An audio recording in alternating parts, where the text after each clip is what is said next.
Let's just see How how. you all doing? I'm going to start these guitar lessons on my YouTube account, and I'm happy that you joined me.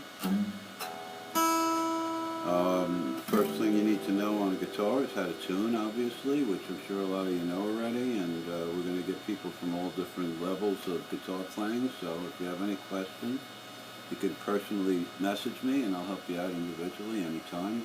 I don't want to bore you too long with certain things. So I'll zip through the tuning. Obviously the strings are 6 strings on a guitar, and we start from the top. The top is actually the bottom. We call the first string the E string, the high E, the top of the guitar. So this is the first string, the E, the B, the G, the D, the A, and the E repeats itself on the low string. The 6th string is also an E, an octave lower. So you got 6 strings starting from the top E, which I'll call the first string. So if I say I'm going to use my 2nd finger on the 3rd fret, 5th string, I'm talking about this A string up here. The 5th string is counting from the bottom, which I'm saying the top from now on. And it would be the 3rd fret, 5th string right there like that with my 2nd finger. So that's how I'm going to talk. That's the lingo. To tune, you go to the 5th fret. I use my 1st finger, and you hold down the note, and you hit the 5th string open, the A string. That's an A note. And then you just move it down, 5th fret, same thing on the next one, and the open D. Move it down again, 5th fret. Now on the 3rd string, the G note, you move it down a 1 fret. A half step, and you hit the open B with the 4th fret, not the 5th. Move it back up to the 5th fret for the 2nd string, and the open E.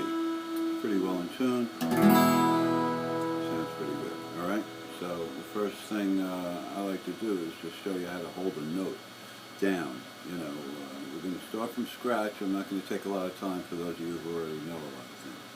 So to hold the note, you get as close to the metal as possible without touching the metal, and not to get a buzz, which you would get if you hit the metal.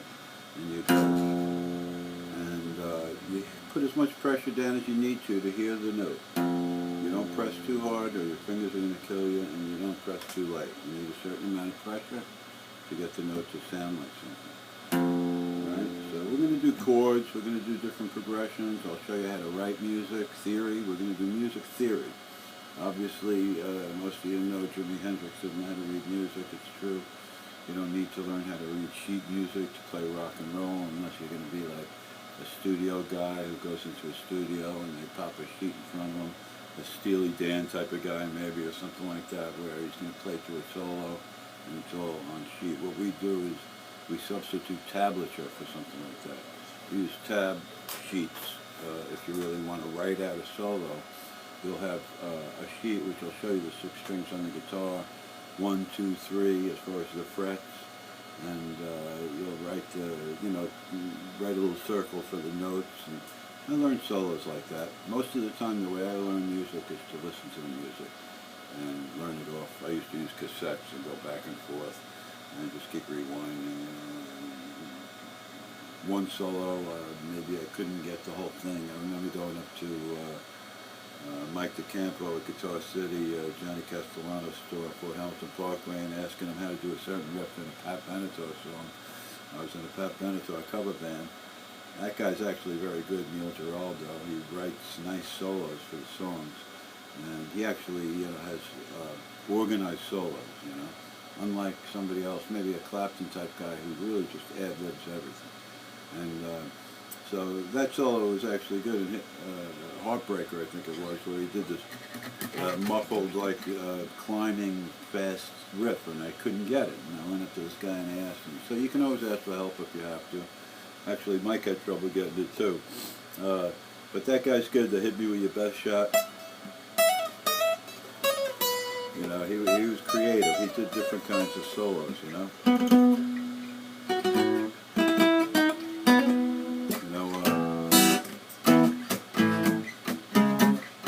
So you can learn from anybody, even the stuff you think's cheesy or whatever.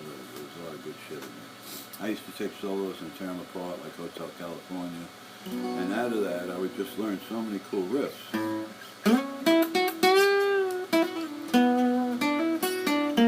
You know, normally I wouldn't hit that note, for instance, and I learned, you know, I can hit that note, and it's like off and cool. You know, it gives you a minor sound. And but mostly my root is blues, and you know, I'm going to teach you pentatonic scales later, and it's all blues rooted. But for now, we want to do an exercise, and we want to just get our fingers used to playing the notes, and you want to learn to not move your first finger up when you're going up the guitar. You want to use your second finger for the next fret, and your third finger, and likewise. And your pinky also. Somebody like Clapton doesn't even use his pinky if you watch him play solos. It's amazing. 3 fingers. Maybe he uses his thumb sometimes if he does like finger picking or certain chord things, acoustic, you know, maybe. But basically 3 fingers he does everything. But I need all the help I can get, so I use my pinky. You know? Anyway, the exercise I wanted to show you is just, and it's going to teach you how I count and talk to you, which is 1 first finger, first fret, bottom E string, right? The bottom string. 1, 2, 3, 4. Simple, right? If you do that on every string, it'll limber up your fingers. And teach you how to play with every finger.